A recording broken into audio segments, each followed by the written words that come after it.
Good morning, everybody, and a warm welcome to all of you tuning in live, be it from Brussels, across Europe, or around the globe. We are broadcasting live today from the DG RTD studio here in Brussels, and we are opening a crucial conversation, and at a very specific moment. Just last week, the European Sustainable Energy Week concluded its 20th edition right here in this city, gathering policymakers, industry leaders, financial institutions, and civil society. And these are all driving forces of a clean, secure, and competitive energy union. And at the same time, at the end of this month, the international community will gather in Montreal, Canada, for the 11th IEA Global Annual Conference on Energy Efficiency. And the aim today is to bridge these two milestones. So we are here to build a real momentum for Montreal. Also to demonstrate that the European Union has decisively moved from pledging to performing. And so, in the wake of the global geopolitical tensions we have at the moment and the market volatility, it is clear that the conversation around Europe's energy transition has shifted. Decarbonization is no longer a climate target discussion. It is a strict macroeconomic strategy for the EU industrial survival, grid resilience, and strategic autonomy. And this is also what we have outlined in our recent AccelerateEU strategy. We must look at energy efficiency and electrification as two sides of the same coin. And to deliver on this, the Commission is preparing an action plan on electrification. And this initiative will be really designed to do exactly what we will be discussing today. Mainstreaming efficiency directly into a broader industrial strategy. Driving an integrated energy efficiency first approach to electrification is exactly what optimizes grid capacity, protects consumers, and makes industrial decarbonization both technically viable and financially profitable for our economic backbone. So today we will have two sessions to explore this topic. In the first half of this streamline broadcasting, we will look first at the global geopolitical necessity of doubling energy efficiency and driving smart electrification. In our second half, we will look more at how the EU is practically closing the investment gap for this purpose. So throughout the broadcast, we will also like to hear from you.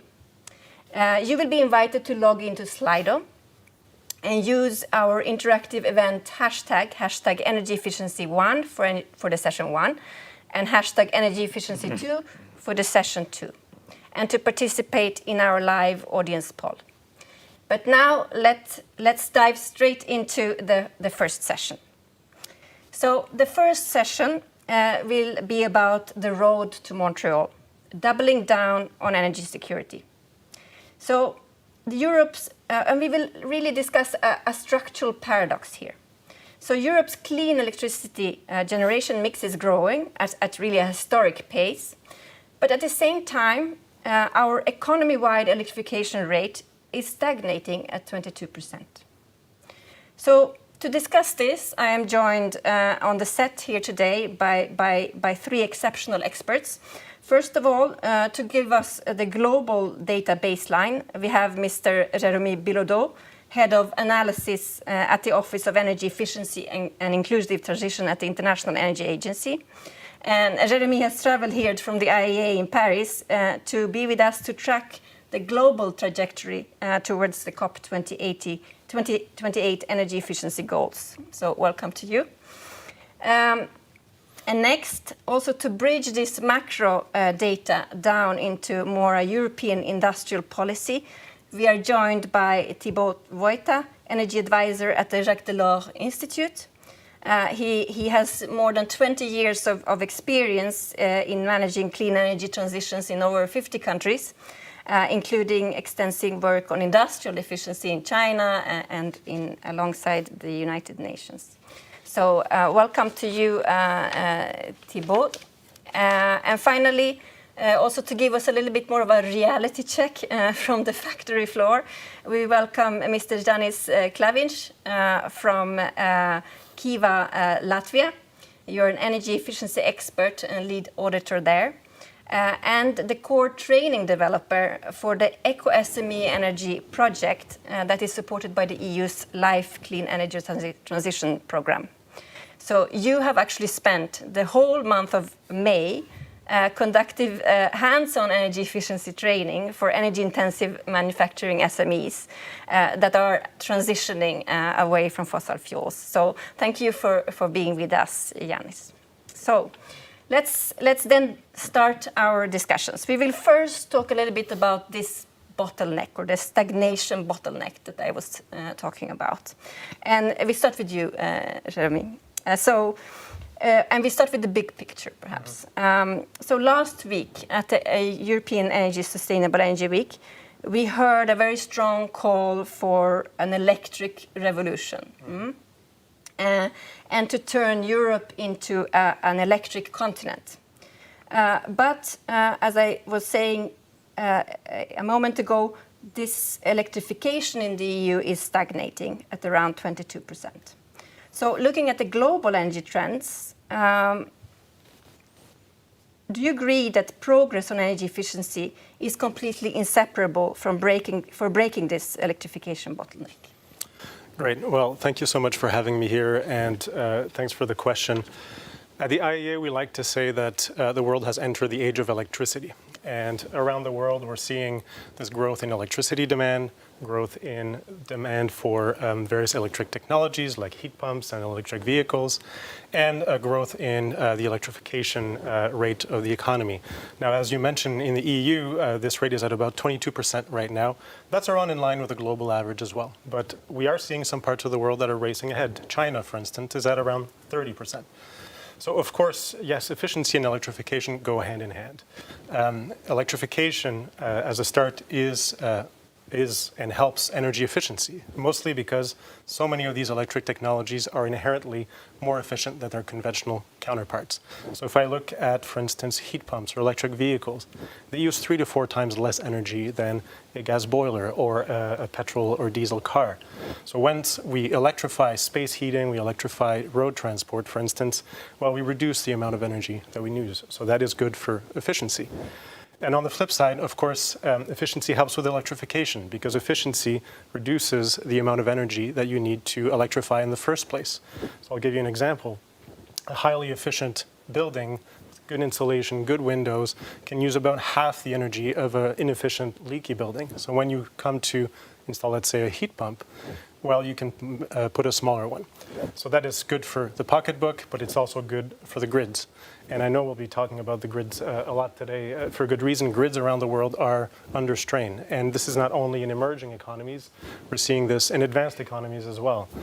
For a long time, in advanced economies, electricity demand was relatively stable, but we've seen now with the uptake of these technologies, we're seeing this grow.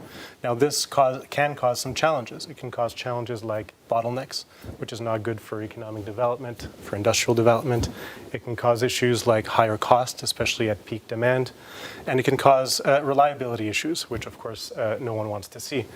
Now efficiency helps with that because it helps to moderate that growth, helps to manage these costs, and it makes it cheaper. So yes, they absolutely go hand in hand, and we're seeing this play out around the world. Mm-hmm. Thank you. And Thibaut, in your view then, taking this global context more a bit into the European framework, do you agree, and why has the EU hit this structural bottleneck of 22%? And how can we overcome it, in your view?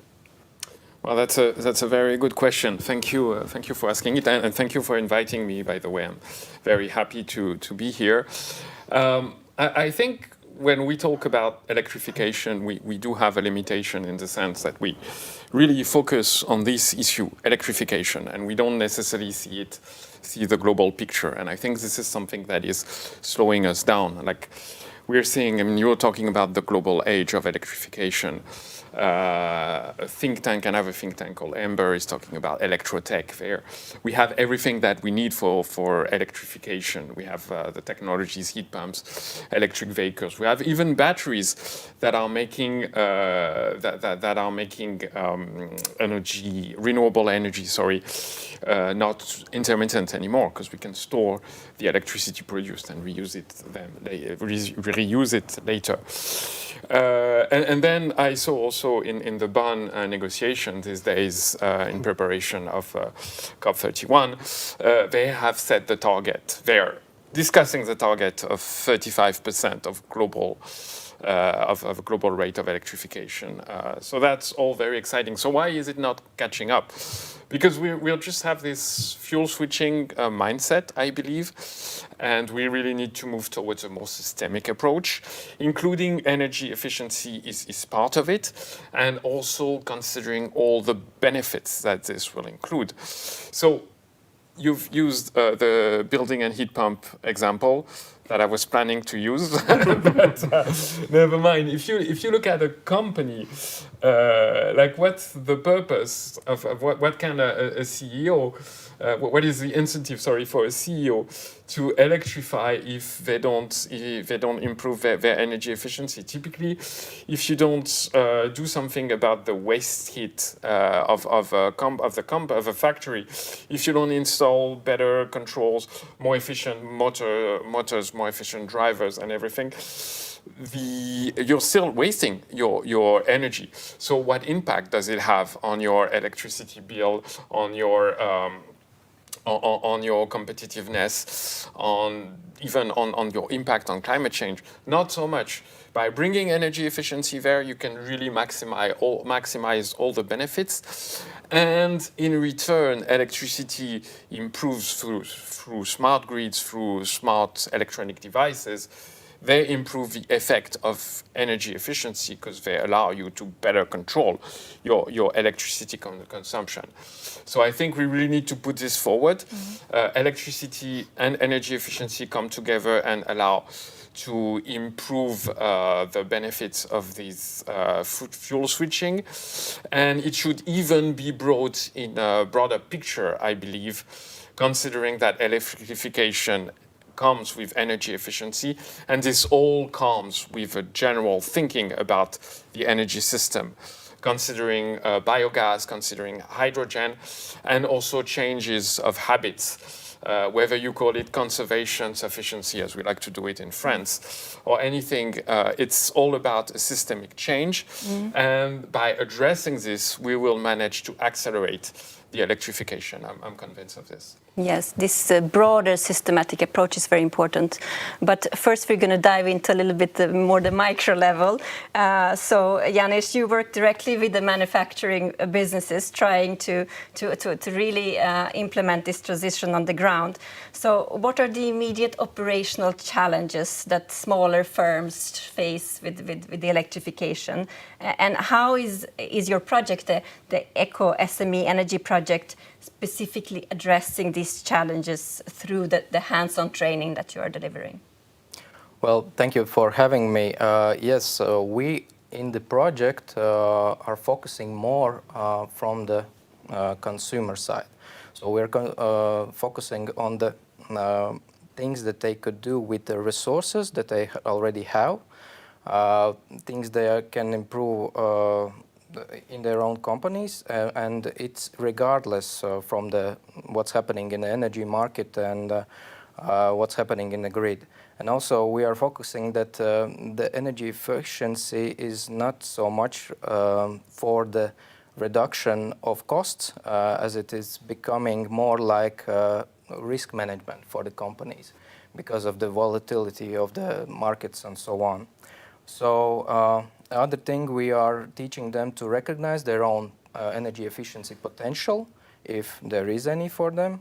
And we are trying to convey them that the importance of structural and systematic approach to improve their energy efficiency. Because if there are many examples where companies are improving some aspects of their technology, but if it is not like keeping in check to monitor the gains, it can all easily get overtaken by other parts of the factory and so on, so on. So and there, this is the place where the monitoring is coming in as very crucial part of decision-making process, because a good quality data helps companies to make better decisions. And for example, regarding with the connection with grid, it's more important. There is more possibilities now for companies that are like high intensity in electricity consumption, or better if they have some energy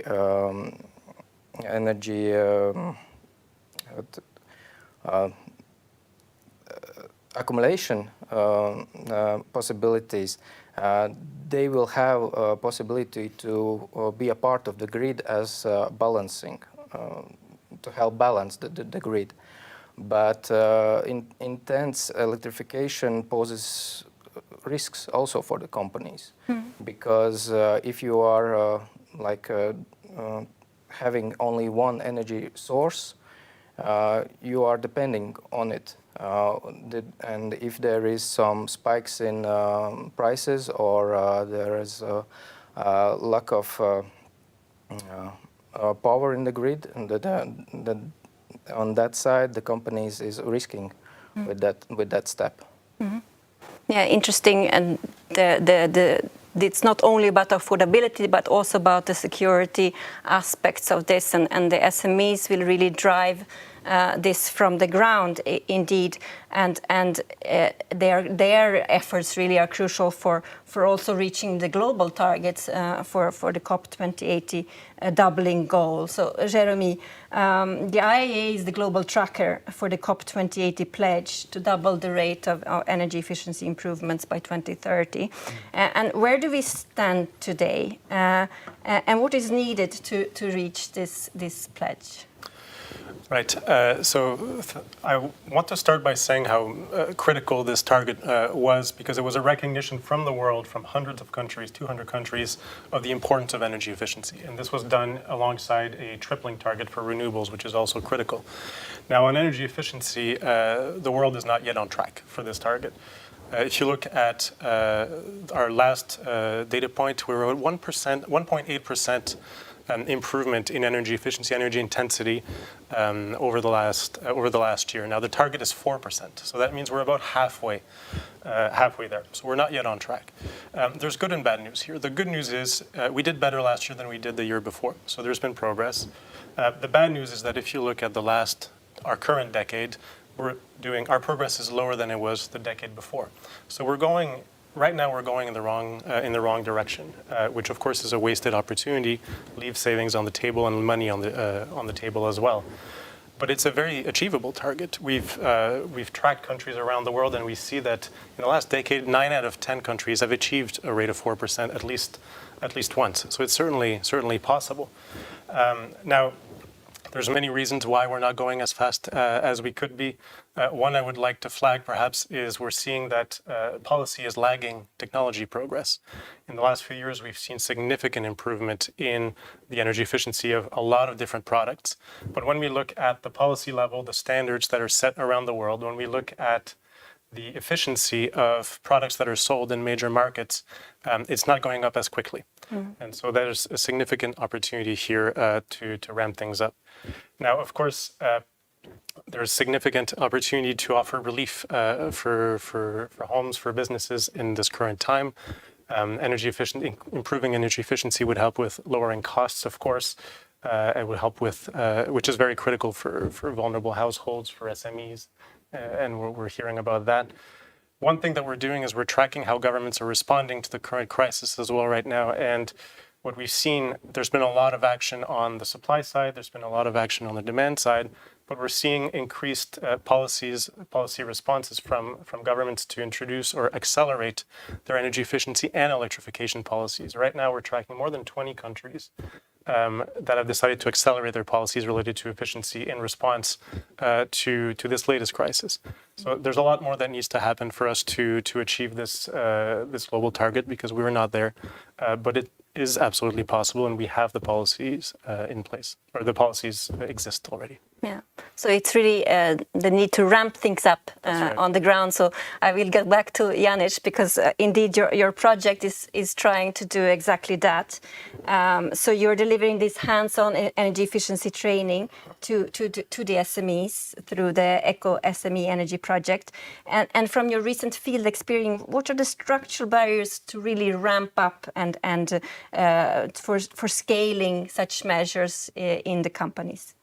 Well, first thing you must understand about small, medium companies, any companies actually, that their energy efficiency could be not in top 5 or even in some cases in top 10 priorities for the company. Their main focus is on sales and production. So if the efficiency measures do not directly contribute to boosting their sales, to boosting their market share, they will not consider it as a thing to look at, to have as a priority there. And but that doesn't mean that they don't care. As there is many examples, they are doing everything to reduce their costs on the production, but they are not always like boasting about it, like. And telling everybody that they are implementing this and that, because it's also directly affects their competitiveness with the market. And yeah, and they often believe that they are doing everything right, and there is like they are doing everything about as the good practices from the production side and so on and so on, and they may overlook some opportunities of energy efficiency in that way. The other thing is return of investments. For small, medium enterprises, 5 years is already a long time. So you must look at ROIs that is 2 or 3 years maximum. And and this approach is driving most of the decisions. But in that case, they are also overlooking some non-economical benefits, like this risk management or security issues, or improving the working conditions of their employees with the efficiency.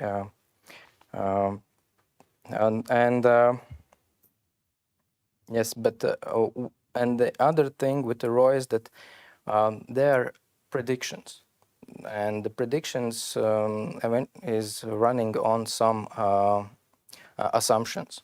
For example, now there is 2 or 3 years ago there was a surge of solar panel construction, and everyone started to calculate in the return of investments that they will replace the electricity coming from the grid with average fixed price. Now, when everyone have these solar panels, the electricity is becoming cheaper. In sunny days, it's close to zero. And in this case, they are seeing the reality that their real return of investments is doubling or even tripling. So these are the most. Mm-hmm. Yeah. So Thibaut, looking at this gap that we've heard between the global targets and the need for ramping up and the realities for the SMEs that was described here, so how can we ensure that energy efficiency and smart electrification really enables this transition? Yeah, I mean, I completely agree with what you said, and I think this is really a good question, and I would rephrase it in a different way from my policy perspective. I think we're seeing energy efficiency, electrification from a policy side, and many people, us here in this room, and other people are seeing it from the technical side. But SME managers, CEOs will see it from an investment perspective. And we really need to put ourselves in their shoes. And there are three important things here, I think. The first thing is what the EC is doing, putting energy efficiency first as a priority. Why is that? Because we've talked about this already, like improving energy efficiency will accelerate the electrification, will make it easier, because companies will have to the grids will have to deal with smaller loads. The companies will need to install smaller equipment. They will have to get smaller electricity concession. It will lower the electricity bill and so forth. So this is really crucial. And one thing I just read, actually, while I was coming here, is that, interestingly, and this is by no means a coincidence, the country with the highest rate of electrification in the world, China, has just launched a 3-year energy efficiency plan for its industry. And of course, they're seeing that energy electrification has to go through this energy efficiency push. That was the first point. Then, smart electrification is also absolutely crucial.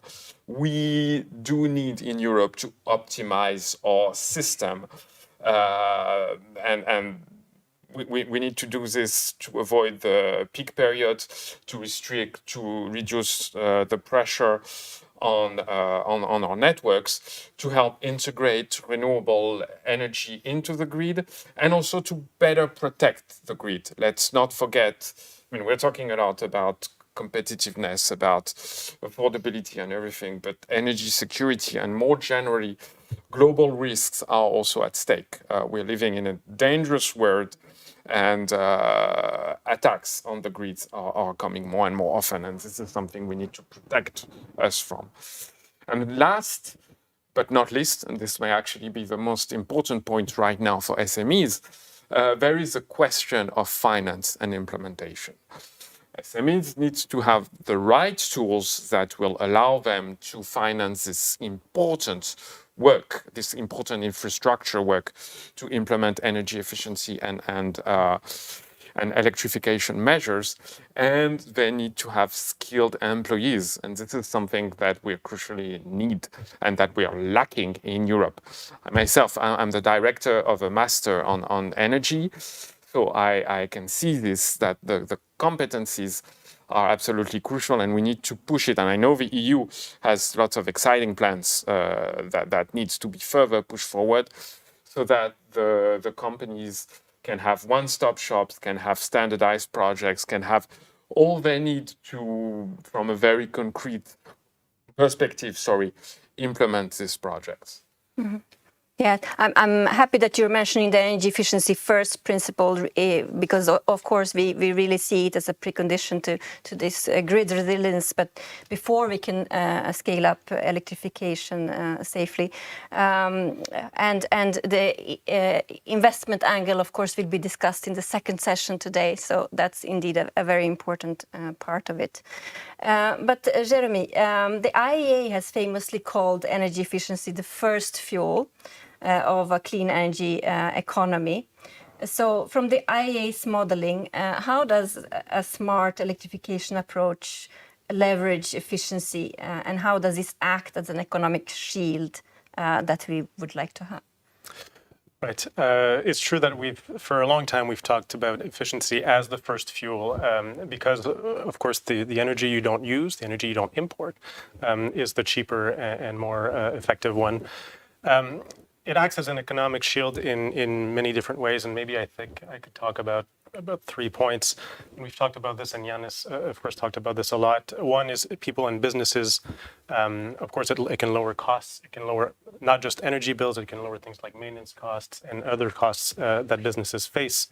Our analysis shows that in the case of households, for instance, increased efficiency policies have saved up to 30% or up to a third of people's bills, which is very significant, especially for vulnerable households that need it most. And for SMEs, we've seen that SMEs have, on average, a potential of up to 10 to 30% usually is what we tend to see. There's significant potential. It can be more, it can be less, but usually it's quite significant. So that is an economic shield itself at the more micro level. Now, if you look at the grid, and this was mentioned a fair bit here by Thibault, efficiency first means starting by moderating this growth in demand, which can then have an impact in terms of deferring investment in the grid, like new power plants, new transmission and distribution. And we looked around the world at energy efficiency projects and compared to their supply side equivalent in terms of meeting demand, so new power plants. And we find efficiency is usually cheaper. It can be cheaper by a factor of up to 2 or even more in some cases. And so that has a significant impact on governments and utilities looking to invest as they face this growing electrification around the world. But the other point for economic shield that's especially relevant, and we're hearing a lot more around in many places, is related to energy security and economic security. And countries are increasingly looking to rely less on energy imports and be less exposed to the volatility of fuel prices. And so our work has shown that for many importing countries, efficiency measures over the last 20 years have avoided about 20% in imports. So that's significant. Now, if you combine this with smart electrification, smart flexibility measures that allow you to shift when that demand takes place, that can help again for managing peaks. And if on top of that we add clean electricity that can also produce in country, that can also add some energy security benefits. So there's a lot of aspects to it, but I think it's very much a key to put that electrification and efficiency first principle working together. Thank you, indeed. And Janis, you're really on the front line on this aspect when you're helping these energy-intensive manufacturing firms transition. So do you also agree that we must reduce demand first? And in practical terms, how does optimizing a factory's energy efficiency before switching to clean electricity make eventual capital investments cheaper and faster and more realistic for the business owner? Well, of course, the first thing that comes into mind that energy efficiency by definition is consumption aligned with the needs of the company. So it's not about consuming as little as possible for any cost. It's consuming energy where is needed, when it's needed, and exactly how much is needed. And I would caution to not to think in terms that if we have something abundant or if we have something cheap, like electricity, sometimes during the day when the solar panels are producing a lot, that we tend to think that we can consume as much as we want, but this is not the case. That kind of thinking has led 30, 40, 50 years ago to engineers and deciding to construct buildings with no or little insulation. And we are facing now this problem that after all the transitions in energy markets, all the prices going up, that these buildings are hard to maintain and it's very costly to maintain them without refurbishing. So yeah, that's a short-term thinking that I would like everyone to avoid. And you always need to think in the terms of optimal costs. Like, for example, why everyone is not building solar panels according to the maximum peaks. They are building their as much as they can consume. So overspending on systems is just adding costs, but not the benefits that they need. So yeah. Thank you. Maybe going a bit back to the energy efficiency first principle, Thibault. How are the current policies reinforcing on energy efficiency, reinforcing smart electrification? How do you see the way that the energy efficiency first principle can really scale up electrification safely? Well, we're talking about a huge change in our energy systems in the world and in Europe. And let's face it, most of our grids have not been designed for the loads that are coming up. So we have lots of challenges, renewable integration, peak demand, intermittent the question of intermittence of renewable energy that are also needed to be addressed, and all the backups that are needed. And we have sometimes some big issues with the grid, as we saw in Spain last year, right? The blackout. Energy efficiency can really help address these challenges and help us project forward in the future, while maintaining affordability, while maintaining reliability and the resilience, simply because energy efficiency frees some capacity.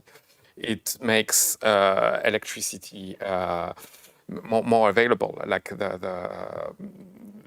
by avoiding some consumption. The challenge really is peak demand here, and by saving electricity, energy efficiency makes. I mean, I'm talking here about energy efficiency encompassing sufficiency, conservation, and other measures that are leading to actual energy savings, and this can obviously help addressing the peaking of the demand. And then it can also help resilience, because let's face it, the more we electrify, the more our economies are relying on the grid, and disruptions as a consequence have wider economic consequences. So we really need to make demand as efficient as possible. And once this is done, while we are doing this, we need to electrify in a smart, intelligent way, so that we're creating a loop. Actually, we are improving energy efficiency, we're accelerating electrification, which in returns improves efficiency and so forth, in order to address our goals. Indeed, so the two are really reinforcing each other. We'll close this session with a common question to all of you. So at COP28, as we heard, nearly 200 countries pledged to double global rate of energy efficiency improvements by 2030. And now we are looking ahead at the Montreal conference the annual global conference on energy efficiency at the end of the month. So the stakes couldn't be higher. Now it's really crunch time. So given the realities that we have discussed, what is, from your perspective, the most critical action needed right now to turn this ambition into real implementation on the ground? Jeremy, you start. Great. Well, first off, we look forward to welcoming the world to Montreal, to my home country. So it is a critical time. I will be cheating a little bit. I will say that it depends a little bit where the country is, but the common aspect is close the delivery gap. So in some parts of the world, it means introducing new policies where there are gaps. And a classic example is there's still 40% of buildings that are not covered by building codes in many parts around the world. So that's, if there's a hole in your policy framework, that's one key action, is to plug those holes. For other countries that may have a more fulsome framework, it's about ramping up the action of existing policies, whether it's standards, whether it's incentives or information policies. There's a key opportunity to ramp this up. In any of these cases, implementation is really critical, making sure these policies are simple. They're not just box-ticking exercises. They're made accessible, and especially for those who need it most, so vulnerable households and SMEs, as we discussed. Thibault. Consistency in terms of policies. I started my career in China. I used to live there. I did a PhD in China, and I've seen lots of changes in China. One thing remains clear, is that they have a long-term planning capacity. They set clear, transparent, and ambitious targets, and they stick to them, even if they sometimes have to change the way they are measuring their performance to address these targets. We, over the past years in Europe, or more specifically in France, the country where I come from and live, have been doing this kind of stop and go, changing the targets for, questioning the target, the 2040 target, questioning in France the way we measure energy efficiency in buildings, questioning the targets and everything. And this has some very, very bad consequences, not only on the implementation, but also on companies. Companies want to have some visibility. They invest when they know what will happen in the coming years. And right now they're not investing. So we need to reinforce our goals, stick to it, and make sure that everybody follows this. Thank you. Janice. Yeah, no, well, from my perspective, first of all, we need to recognize what drives the decisions to improve efficiency and local scale. For small, medium enterprises, their drive is to increase their productivity, their growth. Every small company wants to become a larger one, wants to expand, wants to get a bigger market share. So that's the drive that they are that making their decisions according to this drive. So the policies should recognize it and support them on this journey, because if their goals are met, they will think about their efficiency more in line with global policies. Thank you. Indeed, I think that summarizes very well. We need very efficient policy measures, we need consistency, and we need to really look at the ground to see the structural barriers there to address those in the local context.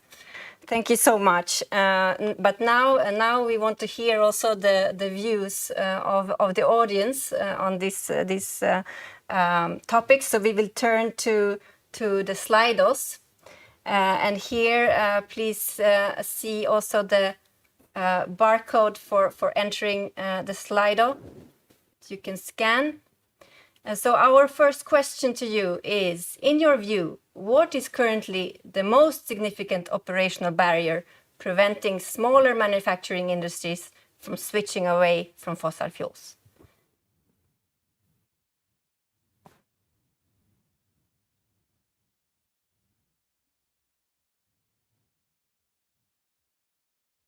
We see there a clear winner at the moment, high and volatile electricity network tariffs, also upfront capital costs. Indeed. Local electricity grid capacity, infrastructure limitations, difficulty in integrating digital energy management systems. That went away again. I think we have a winner here. Upfront capital costs for process modernization, for example, for industrial heat pumps. Indeed, 67%. Thank you so much. Let's go maybe to the second question. How confident are you that the global community can successfully meet the COP28 pledge to double the rate of energy efficiency improvements by 2030?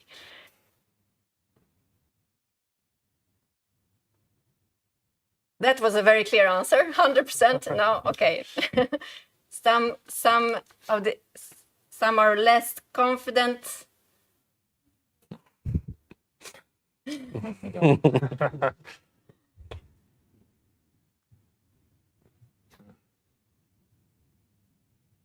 Yes, I think we really need to bring that message to Montreal.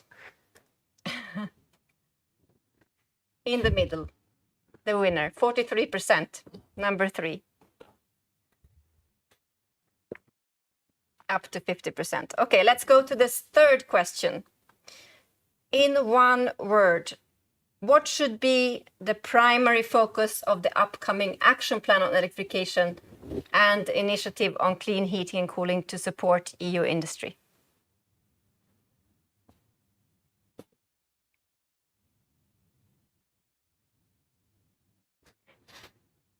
Efficiency, indeed, that's a good one. Savings.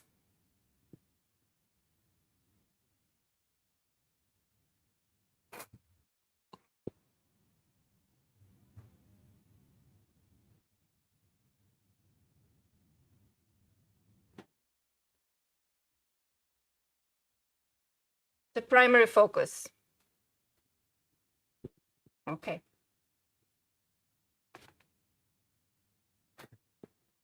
Planning, synergy, consistency, indeed. Okay. I think with that, I think we can close this first session. And we will have a little bit of a break now before the next session that will start at 11:05.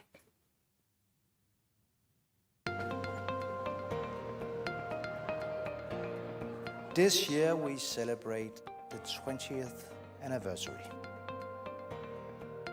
When we held the first edition of this conference, renewables accounted for less than 10% of our final energy consumption. Let us not only ask how we can lead the clean transition, instead let us ask how we can empower our people so that they can take the lead. We are so glad to win it.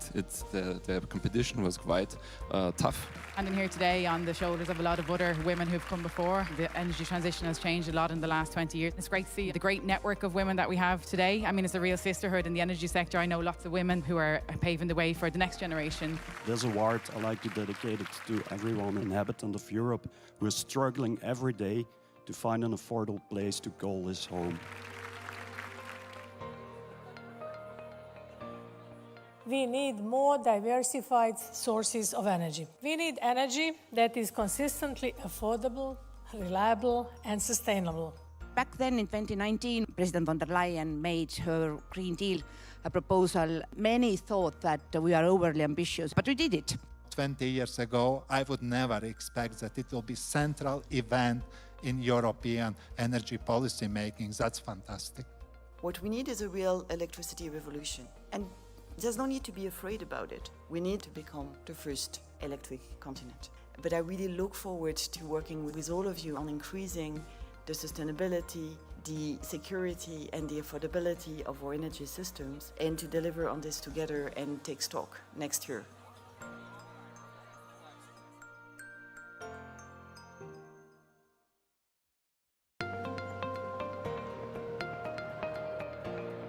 This year we celebrate the 20th anniversary. When we held the first edition of this conference, renewables accounted for less than 10% of our final energy consumption. Let us not only ask how we can lead the clean transition, instead let us ask how we can empower our people so that they can take the lead. We are so glad to win it. The competition was quite tough. And I'm here today on the shoulders of a lot of other women who've come before. The energy transition has changed a lot in the last 20 years. It's great to see the great network of women that we have today. I mean, it's a real sisterhood in the energy sector. I know lots of women who are paving the way for the next generation. This award I like to dedicate it to everyone inhabitant of Europe who is struggling every day to find an affordable place to call his home. We need more diversified sources of energy. We need energy that is consistently affordable, reliable, and sustainable. Back then in 2019, President von der Leyen made her Green Deal a proposal. Many thought that we are overly ambitious, but we did it. 20 years ago, I would never expect that it will be central event in European energy policy making. That's fantastic. What we need is a real electricity revolution. And there's no need to be afraid about it. We need to become the first electric continent. But I really look forward to working with all of you on increasing the sustainability, the security and the affordability of our energy systems, and to deliver on this together and take stock next year.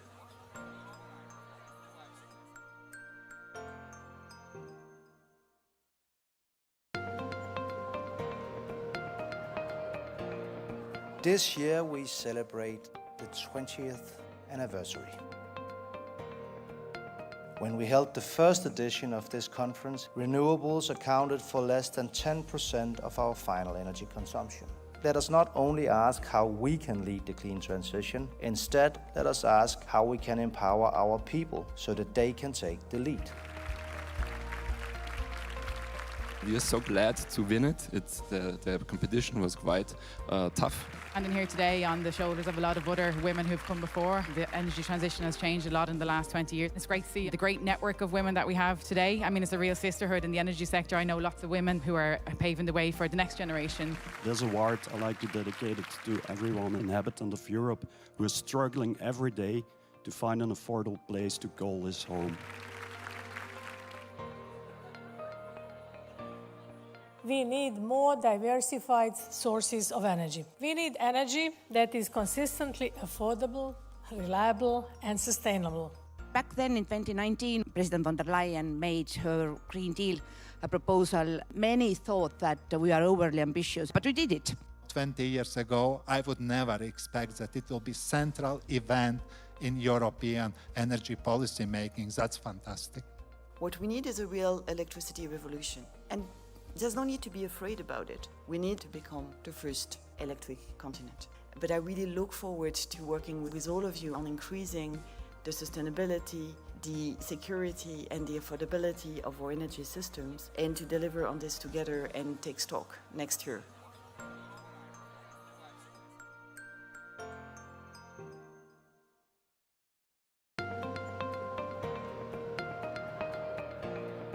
This year we celebrate the 20th anniversary. When we held the first edition of this conference, renewables accounted for less than 10% of our final energy consumption.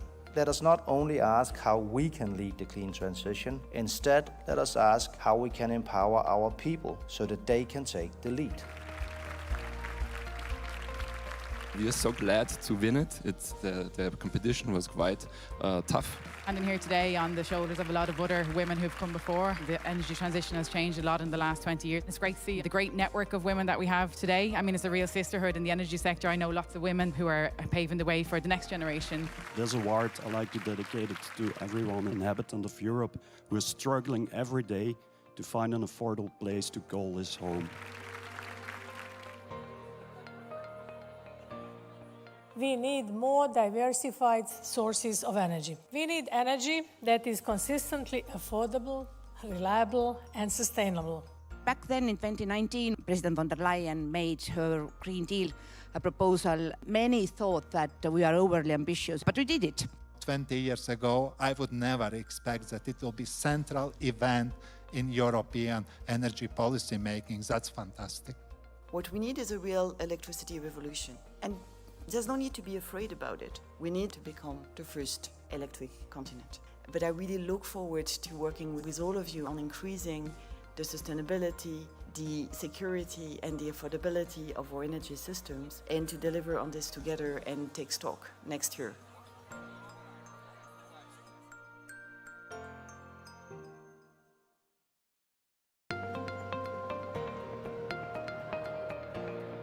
This year we celebrate the 20th anniversary.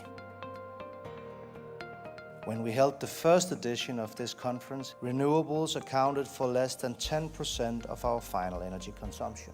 Let us not only ask how we can lead the clean transition, instead let us ask how we can empower our people so that they can take the lead. We are so glad to win it. The competition was quite tough. And in here today on the shoulders of a lot of other women who've come before. The energy transition has changed a lot in the last 20 years. It's great to see the great network of women that we have today. I mean, it's a real sisterhood in the energy sector. I know lots of women who are paving the way for the next generation. This award I like to dedicate it to everyone inhabitant of Europe who is struggling every day to find an affordable place to call his home. We need more diversified sources of energy. We need energy that is consistently affordable, reliable, and sustainable. Back then in 2019, President von der Leyen made her Green Deal a proposal. Many thought that we are overly ambitious, but we did it. 20 years ago, I would never expect that it will be central event in European energy policy making. That's fantastic. What we need is a real electricity revolution. And there's no need to be afraid about it. We need to become the first electric continent. But I really look forward to working with all of you on increasing the sustainability, the security and the affordability of our energy systems, and to deliver on this together and take stock next year.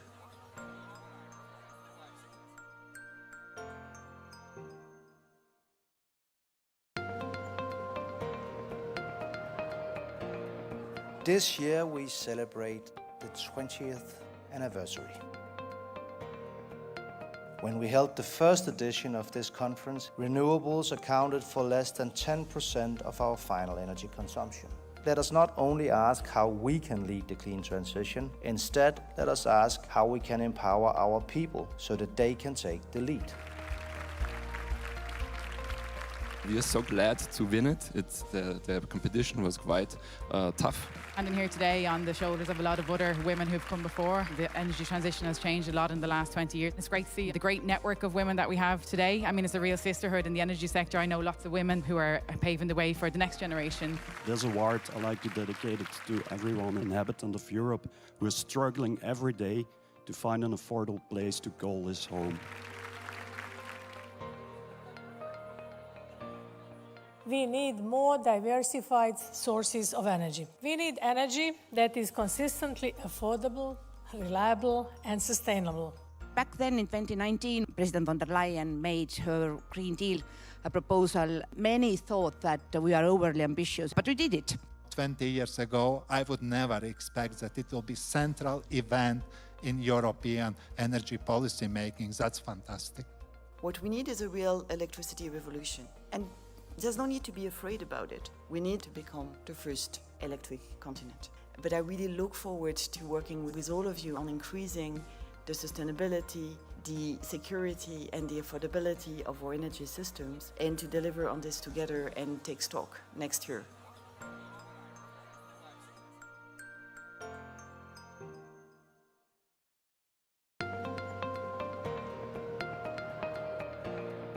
This year we celebrate the 20th anniversary. When we held the first edition of this conference, renewables accounted for less than 10% of our final energy consumption. Let us not only ask how we can lead the clean transition, instead let us ask how we can empower our people so that they can take the lead.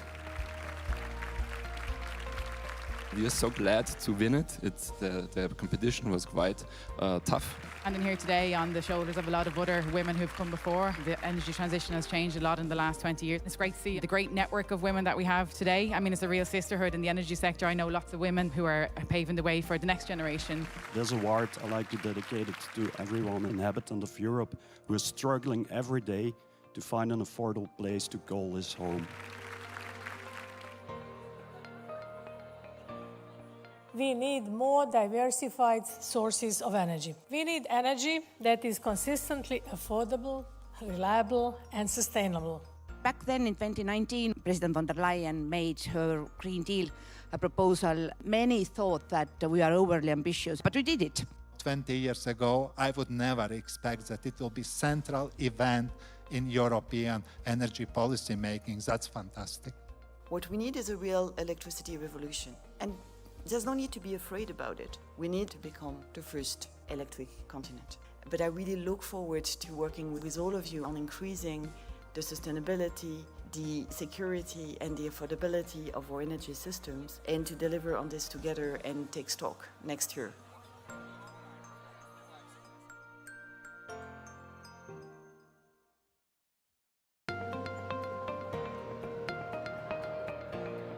This year we celebrate the 20th anniversary.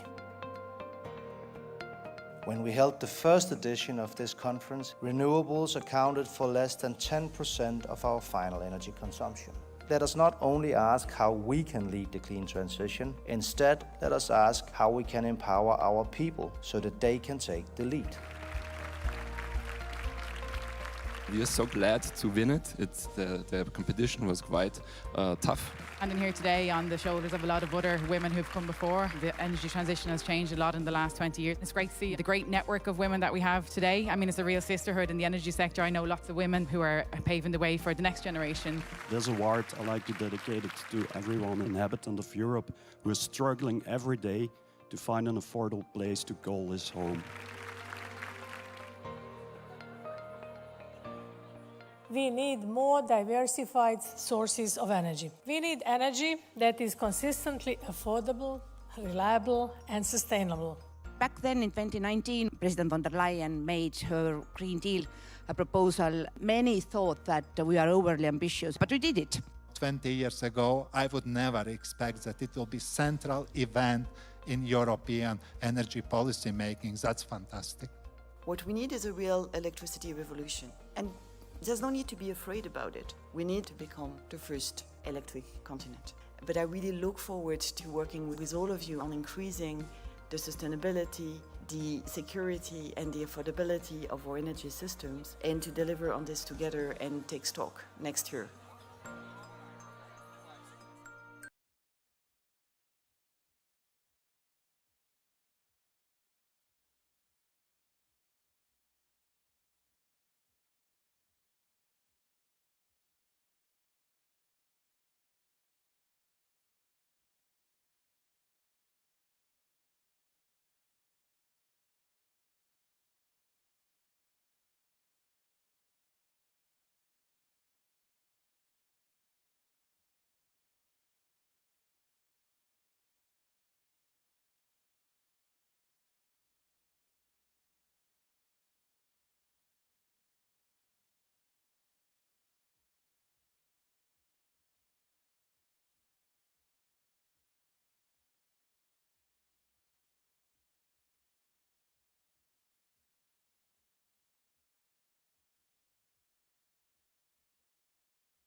So welcome back to our second session.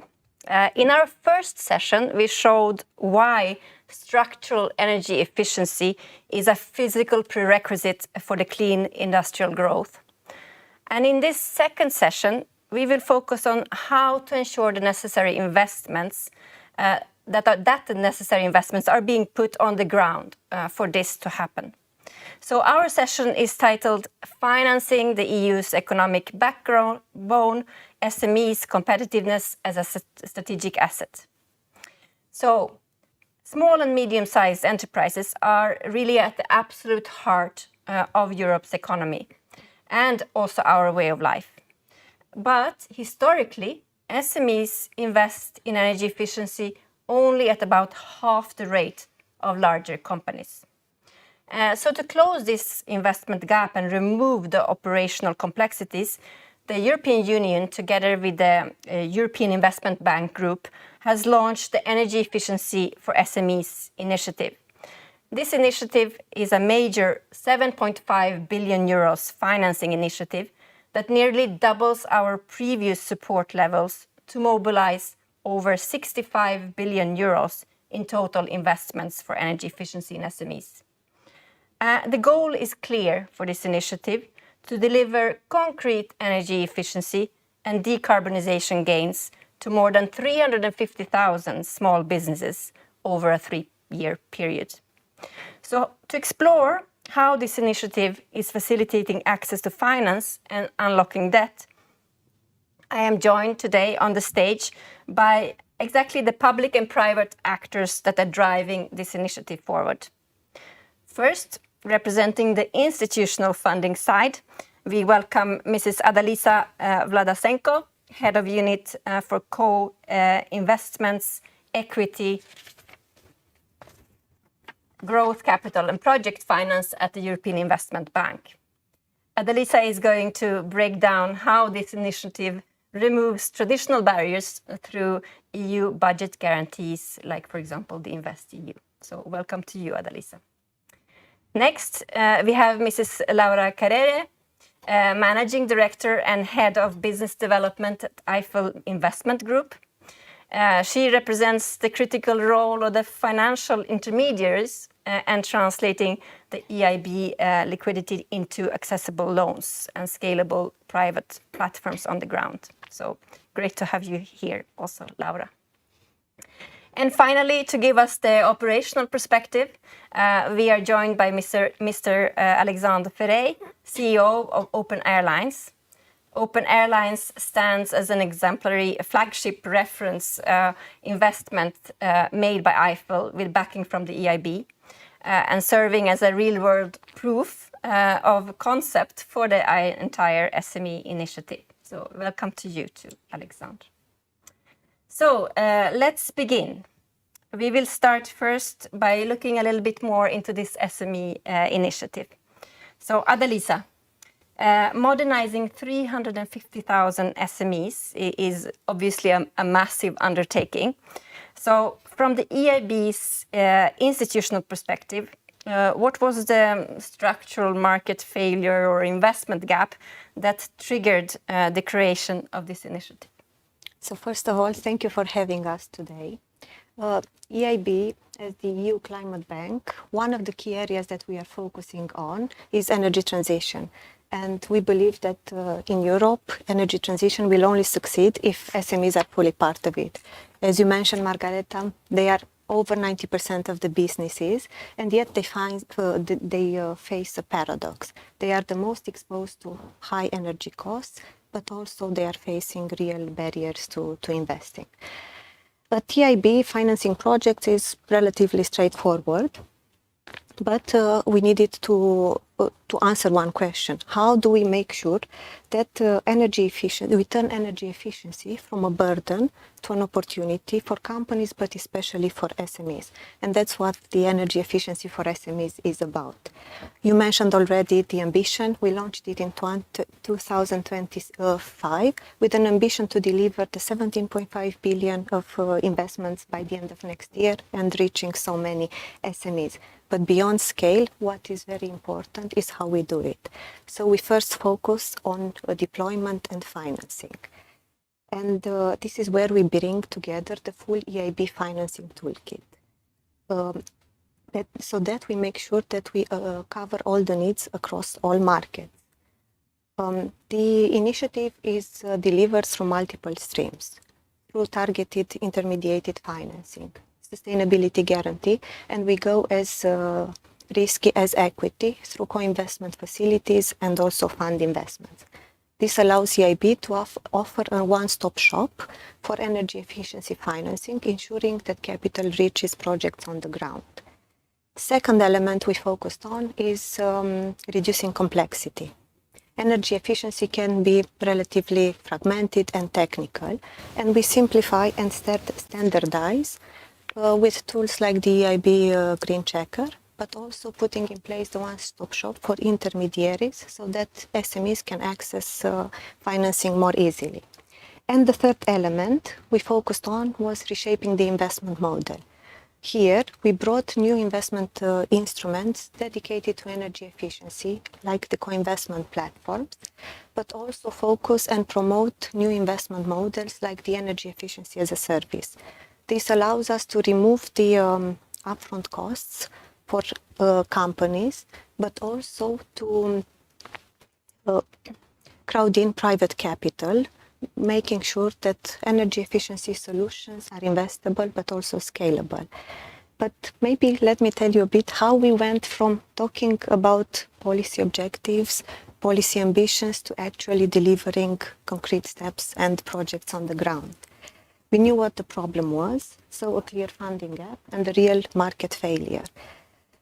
We are financing projects at EIB, that's our DNA. But given our scale, reaching the smaller projects is not that, especially SMEs, is not that straightforward. And this is why we had to address the first challenge. How do we make it work in practice? We knew that a top-down approach alone wouldn't be enough, so we went bottom-up. We spoke to the asset managers that we trusted. We shared our market view, we shared our ambition, and then we listened. Our initial idea was relatively clear. We wanted to set up an equity investment platform dedicated to energy efficiency with a focus on SMEs. But what we heard from the market were slightly different, loud and clear. So one instrument was not enough. Energy efficiency is still perceived as being relatively risky by investors. And investors are looking for diversification. They don't want niche strategies. Equity debt, that was not the only, equity gap in the market, that was not the only one. There was a significant debt gap as well. And then when it comes to having SMEs as well, that was further increasing the risk perception in the market. So we realized that we had to completely change the way we thought about energy efficiency, and that we didn't need just one instrument, but a combination of them.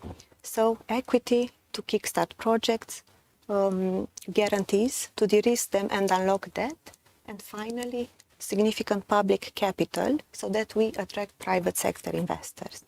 So this is how we went from talking about market failures to actually addressing them, and from designing initiatives to delivering projects on the ground. Thank you. And this bottom-up approach, indeed, very important. So, Laura, transitioning from policymaking to investment on the ground, and from your experience as a private asset manager, what are the primary challenges in financing energy efficiency for smaller enterprises? And how does Eiffel's approach change the dynamic? Sure. So thank you very much first for inviting me, and thank you for the question. And maybe just to link things together, Adalisa, Alexandre, and myself, we've been working together already in this broad initiative and objective of EIB of financing energy efficiency over the last years already. So EIB has started investing also quite a while ago, and they were the main sponsor of our energy efficiency private equity fund, FL Essentials, which invested actually into Alexandre's company. So that links together, I would say, the participants of this roundtable. At Eiffel, we've been investing into energy and energy efficiency over the last 15 years. And over the last 15 years, we finance companies and assets that avoid every year 10 million of tons of CO2 emissions. And that's the equivalent of the Brussels area, to tell you order of magnitudes. So we know this space quite well. And we see two major obstacles for SMEs to launch energy efficiency, and for asset managers and institutional investors to finance it. The first one is granularity. So let's take an example. You have, let's say, a steel producer, mid-sized steel producer, that wants to decarbonize its production channel. And so they will replace their existing fossil fuel installation by heat pumps. You have the heat pumps producer, which is also an SME, right? Question is, if you want to finance this energy efficiency initiative, where do you put the money? Do you put it at the steel producer? But in which case, how are you going to trace the money? Are you going, for instance, to condition the drawdowns to decarbonization trajectory? That's very difficult to implement. Or then will your money end up for general corporate purposes, which is the main risk? Are you going to fund the heat pumps producer? But then in that case, you're going to end up with writing checks of a few hundreds of €1,000 every time you do a transaction. And it's a big issue in terms of the sourcing, in terms of the due diligence, and in terms of the monitoring of the transactions. So granularity is the first hurdle. And then the second is regulatory stability, or maybe should I say a bit of instability, to be honest. And we've seen that, for example, in France. We had a system for subsidizing building insulation, which was called MaPrimeRénov'. And in MaPrimeRénov', the ambition was to help the beneficiaries to decarbonize their buildings, right? But then the regulation changed maybe 2, 3, 4 times. And so behind that, you have entrepreneurs and you have financial institutions. They don't like uncertainty. So they do what? They do nothing. And so that's the second big hurdle of financing the energy efficiency. Thank you. Interesting, and thank you for explaining the real difficulties on the ground, let's say, for the financing aspects, and also the regulatory stability, obviously, which is crucial. I will turn now to Alexander. So, Open Airlines, you are the example here for this initiative, and you're really serving as a model for the wider SME initiative. So can you present a little bit your company's focus and how to explain how a digital solution contributes to addressing energy efficiency? Yes, well, thank you very much for having me with you, and I'd like to thank the EU because it's helping companies like us grow with financial support. But in our earlier stage also, the R&D, which is behind our solution, it comes from a European research project. The solution we have developed is called SkyBreathe, and it's a digital solution that helps airlines reduce their fuel consumption and their CO2 emissions. The way it works is we collect a lot of data. All the aircraft have a black box. We use this data, it's hundreds of parameters that are recorded every second of flight. We use this data not for safety, but for flight efficiency. So we collect all this data, we collect other data such as flight plans, weather data, etc. And then we have developed algorithms that will go look into this data with a lot of AI and machine learning to find for opportunities to improve the efficiency of a flight. So we propose recommendations for airlines in the way they can prepare the aircraft with some maintenance actions that make it more efficient, in the way they can prepare their flights by choosing the best routes or flight plans depending on weather and traffic, and on the way they fly with the aircraft. And at the end, when the airlines introduce these recommendations, apply this recommendation, they can save from 2 to 5% in terms of fuel consumption, which means they reduce their CO2 emissions by 2 to 5%.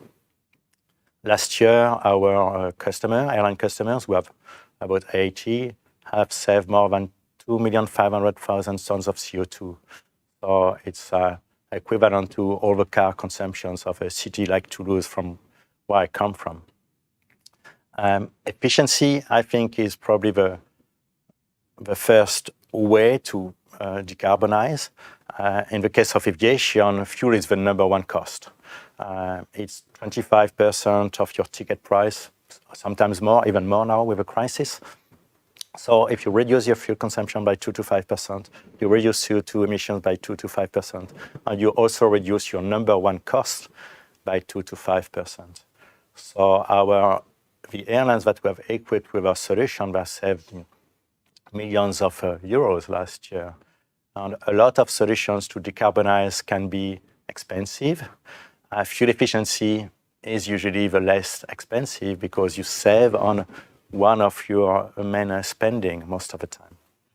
And also the other benefit is it's usually faster because what you save today is CO2 you save today. It matters more than CO2 that you will save in 10 or 20 years because there won't be a warming effect.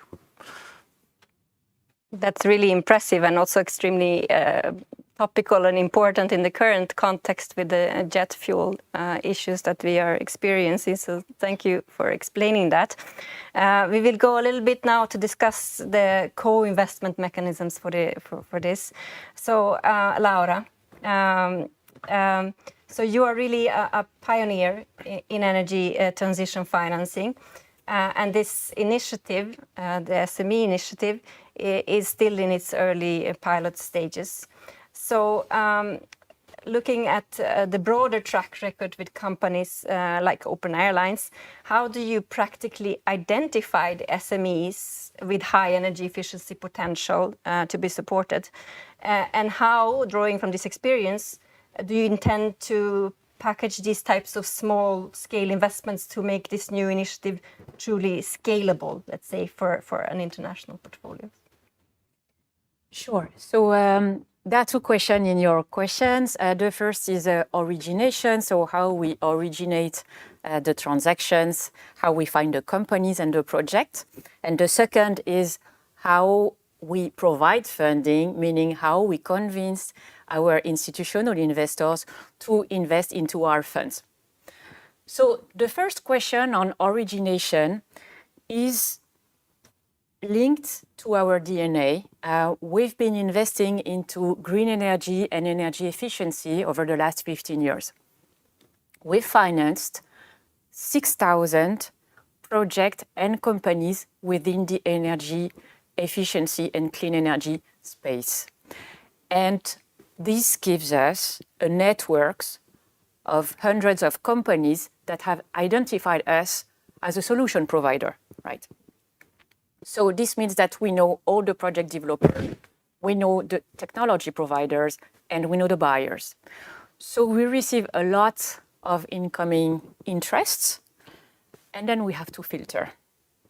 And we filter according to two criteria. So the first one is proven technology. We don't invest into prototypes. We are not very early stage venture players, right? So we work on scaling. And the second is measure of impact, which is actually very much tied up with financial performance. And why that? It's because energy efficiency has the great virtue of having a very strong correlation between the financial performance that you're able to generate with cost saving on the energy and your positive impact on the environment. And that is what is really virtuous also in the case of the business model of Open Airlines, is that they save energy and they save carbon, right? So that's our origination channel. And then the second, maybe also very crucial questions you had was on funding and how do you make it palatable for an institutional investor to invest into an energy efficiency portfolio. So obviously, the first and main criteria is financial performance. Energy efficiency is not charity. Energy efficiency can generate performance. And on that, what you need to do is to select the appropriate companies that can really scale. So this is what we do also with the types of company like Open Alliance. The second is building a portfolio which has an acceptable risk.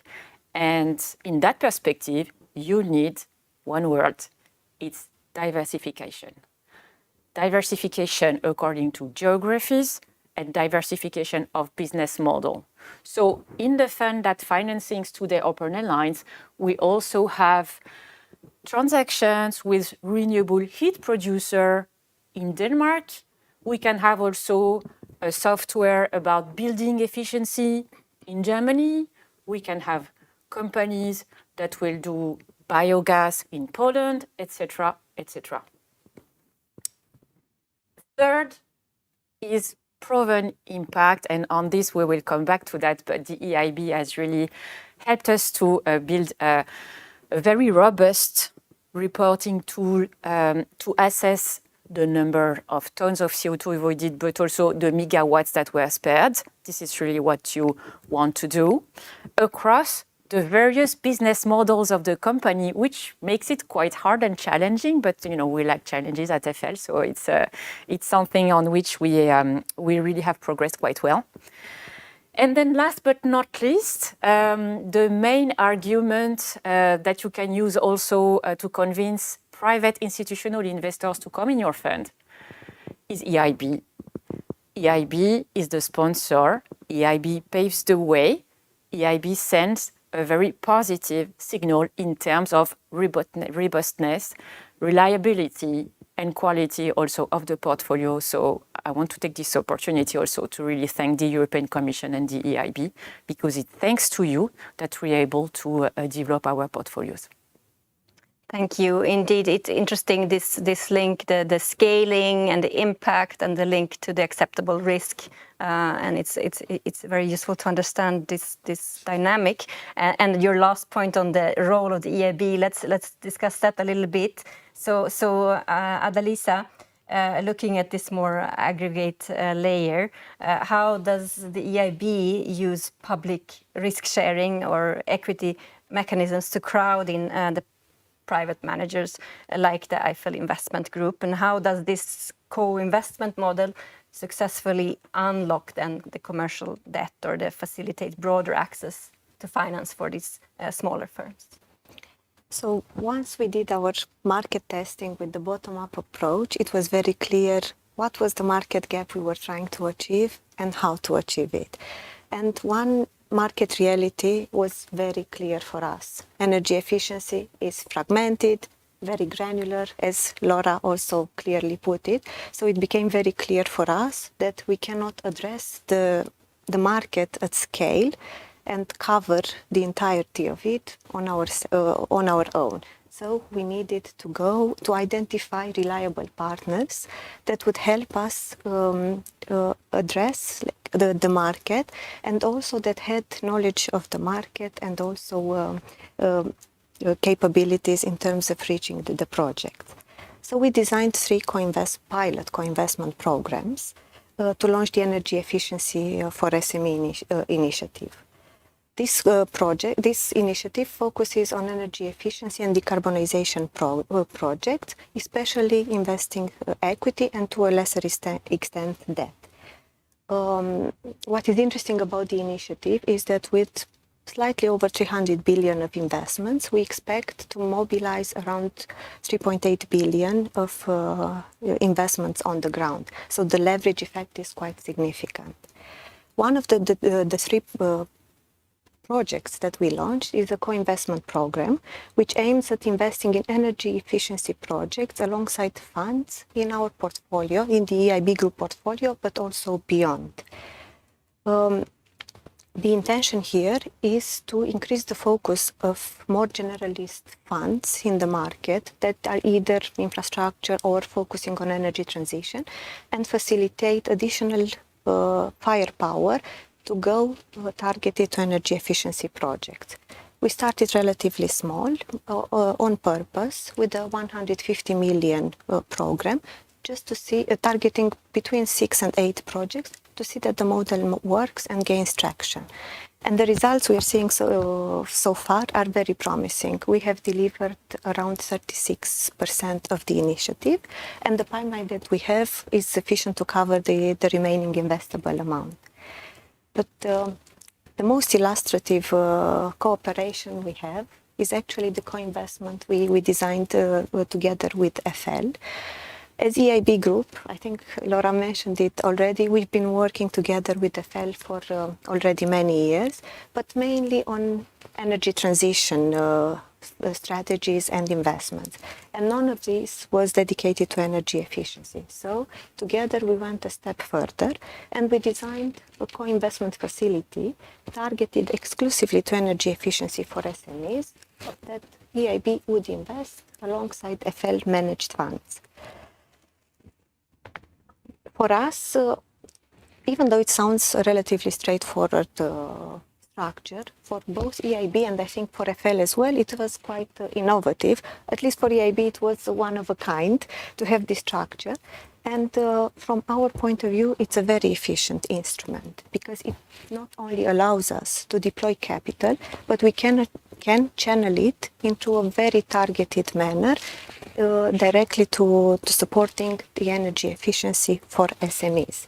And we do it together with a partner that has strong origination capacity, access to the market, and an excellent track record.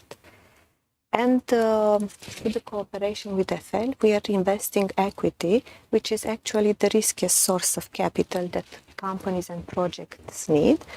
This way, we unlock projects and support projects that wouldn't happen otherwise. We attract private capital, and we build a real pipeline for energy efficiency investments.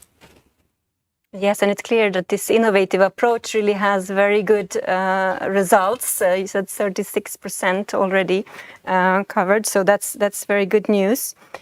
We have discussed a lot about impacts today. So now we're going to discuss a little bit how to measure impacts.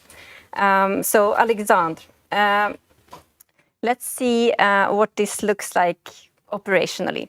Your focus is on data-driven optimization. So let's take a quick look at a clip of how your software operates from a pilot's perspective in the cockpit. Yes, maybe you can show a little video, and that's an app that pilots have that is called My Fuel Coach. And basically, during all phases of a flight, we'll tell them where they can apply some fuel-saving best practices or maneuvers. And after each flight, we have an eco-flying debriefing, and that's what we are showing here, where the pilots can replay their flights. And on the left, they see all the things that they did that was positive, where they saved fuel, or where they could have done better.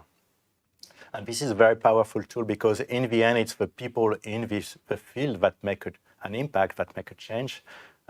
Even if it's a digital solution, we want to embark all the people in an airline. Pilots being, the one in command, the ones that have the most impact. So it's important to have technology, the computation, but also to convey the benefits to the people who can make a difference. And that's what we did with the app.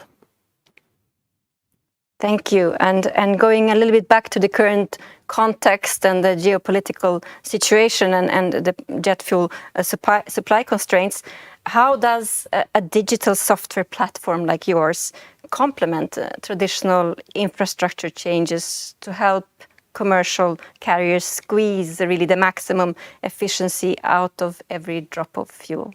Yes, the crisis, the current situation is terrible for the people, terrible for the economy, and terrible for the airlines, because as I said, it's their number one cost that has almost doubled in the last month. But as the saying goes, never waste a good crisis. So it's really the moment where they should speed up their investment in fuel efficiency technology, where they should speed up the adoption of initiatives on the field, because the crisis will go, but the benefits in terms of culture, efficiency, improvements in their processes and practices will stay and will have an impact for many years. So that's my message, act. The ROI is very fast and it will have long-lasting effects. Indeed, never lose a good crisis to make changes. So going back then to Adalisa, how does the EIB design its overarching impact and reporting frameworks for energy transition success? And how do you structurally pass these requirements down then to your financial intermediaries? So, as a public policy-driven bank, EIB is expected to deliver tangible contribution to the EU policy objectives. That means that every project that we are financing does not only comply with the requirements of the mandate and also commercial viability, but it also delivers a significant additionality and impact. At EIB, we have a relatively complex methodology to measure the impact, which we call the AIM framework, which stands for the additionality and impact measurement, which we also publish for each and every project on the website. This methodology covers three main areas. The first one being the climate outcomes achieved with the project, which are the CO2 emissions avoided, but also the energy savings achieved, which remains one of the core metrics that we have. Second is the economic impact, which includes the number of final beneficiaries or the SMEs supported, but also job created, because we believe that the energy transition success is also about strengthening the real economy. And the third is investment mobilization, which means the actual amounts crowded in alongside EIB financing, because again, scaling up the transition is also critical. When we work directly on projects, we ask the counterparts to report on these indicators directly. We measure this systematically also prior to entering into the project. And maybe I forgot to mention that we do a significant analysis, and part of the decision to come into a project is based on the expected outcomes in terms of impact and all the other elements mentioned, but also post-investment throughout the life of our financing. Counterparts and projects have an obligation to report on a quarterly and annual basis.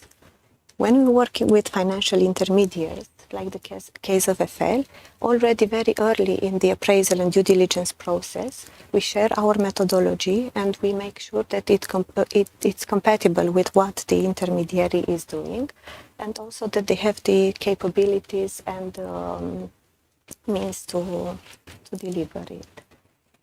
So let's then hear from Laura. How do you practically implement the EIB's high-level reporting requirements on the ground, and how do you align them with your own proprietary growth equity metrics, and to ensure that these SMEs are really building true and long-term structural competitiveness?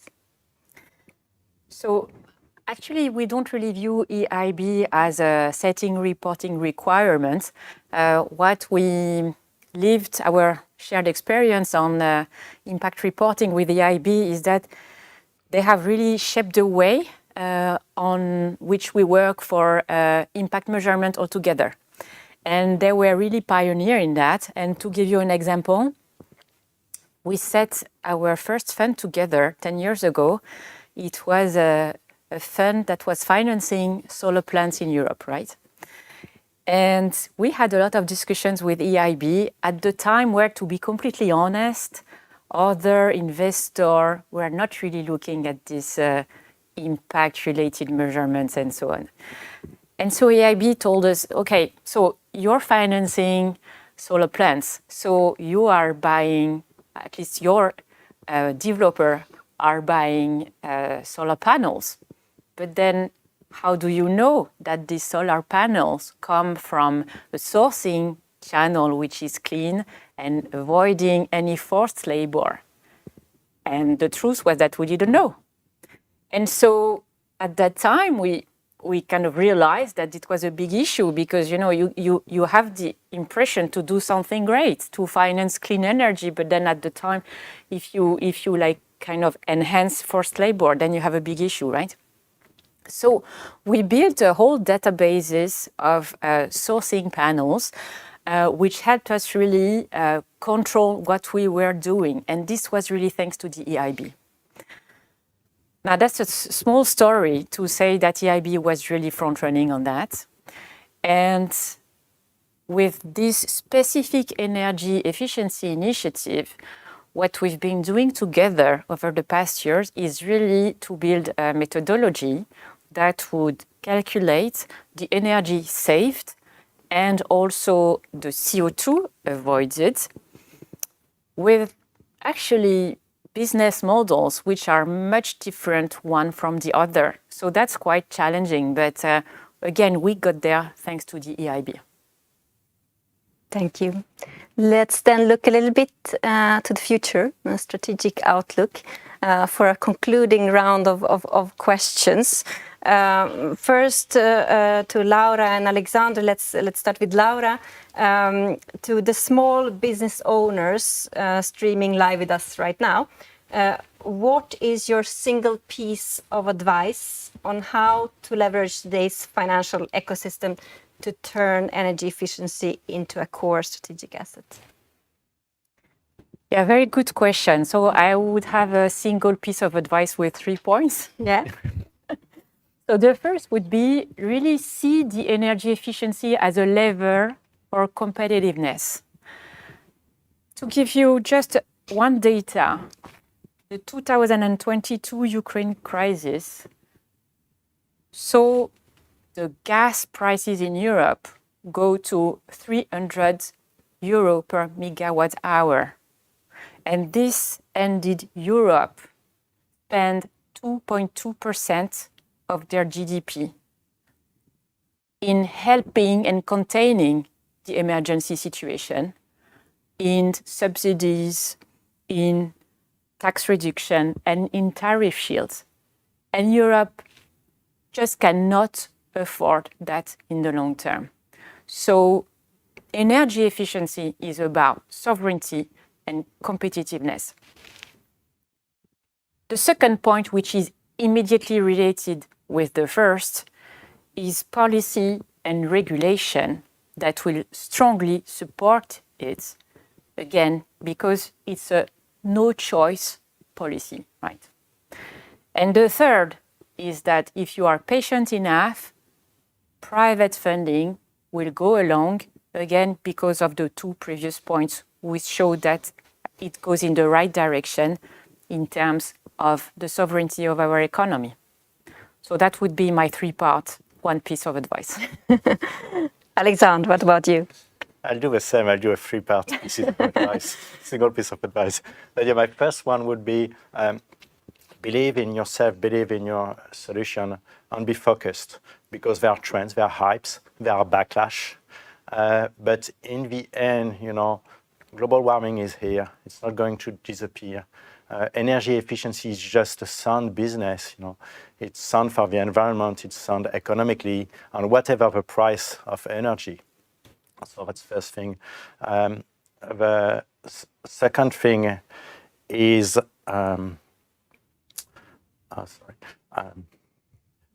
find a good partner, a good financial partner. We have Eiffel. It's important because they have a financial power, they have a know-how, but more importantly, I think it's the culture and the value that you want to share with your partner, especially if you are working in this environment, you know, impact thing. So find an impact partner. And at the end, your solution is helping the world to be sustainable, but it has to be ecologically sustainable, but also economically sustainable. We explain that energy efficiency usually goes together. If you want to be successful in a business, if you want to, as a business owner, to be successful, you need to look at both sides of the coins, for sure. Thank you. And a slightly different question to you, Adalisa. So from the EIB, more institutional perspective, how should European businesses reframe energy efficiency as an unavoidable opportunity, as you refer to strengthen their bottom line and global competitiveness? So as a recommendation, I would say that energy efficiency is no longer optional. It's becoming non-negotiable. You see it from all angles. Rising energy costs are squeezing the margins. Regulations are tightening. Inefficiencies are eroding performance, and customers expect you to act increasingly. So the real question is not whether to act, but how early and how proactively and how smartly you finance it. And what has changed today is that you don't have to do it alone. The financial ecosystem is relatively rich. It offers guarantees, advisory, tailored financial instruments, so that you can reduce upfront costs and de-risk your project. So the real shift is that you don't have to treat energy efficiency as a cost you have to bear, but as an investment that you can structure and finance strategically. And this is where leadership matters, because external drivers like energy audits, targets, incentives, they're all important, but they will only work if the businesses are committed from within. And the benefits are very clear. You reduce the electricity bill, increase margins, and become more competitive. So my recommendation would be is that to accept that energy efficiency is unavoidable and use it as a way to strengthen your bottom line and your competitiveness rather than just reacting to pressure, because companies that act early, finance strategically, will not only adapt, but they will outperform. And that was a very good conclusion, that they will outperform, I think. And I think that can then bring us to the Slido questions that we have for our audience. And please make sure to connect to Slido by through the barcode there, the QR code. So the first question: when looking at energy efficiency investments within smaller businesses, which aspect do you believe delivers the fastest strategic value?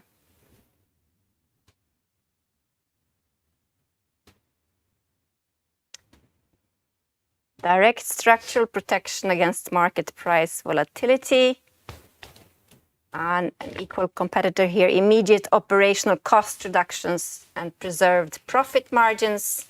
Oh, now all of them are very important, of course, wiping out fossil thermal waste through smart electrification and increasing long-term asset value and de-risking commercial capital. And it seems like it's staying like this. They're all equally important. That's a good conclusion. So let's go to the next question. Do you believe that dedicated public-private financial investments, like the 17.5 billion EIB Group initiative, are currently accessible enough for average SMEs in Europe? No. The operational complexity to apply remains too high for standard SMEs. Indeed, a challenge there. Need more clarity on localized loan aggregation. Indeed, yes.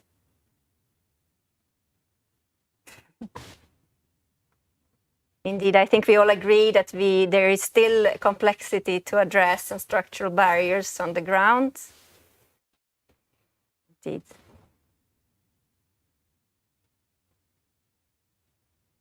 But some very positive also last year. The liquidity is flowing smoothly through private banking channels. Indeed. Okay. Let's go to the third questions, maybe. To transform Europe's net zero transition into a permanent competitive asset under the Clean Industrial Deal, where should public de-risking capital prioritize funding next? And the multiple choices are, sorry, I don't know, option 1 and option 2. So I have 4 options here. We should aggregate small-scale physical building retrofits.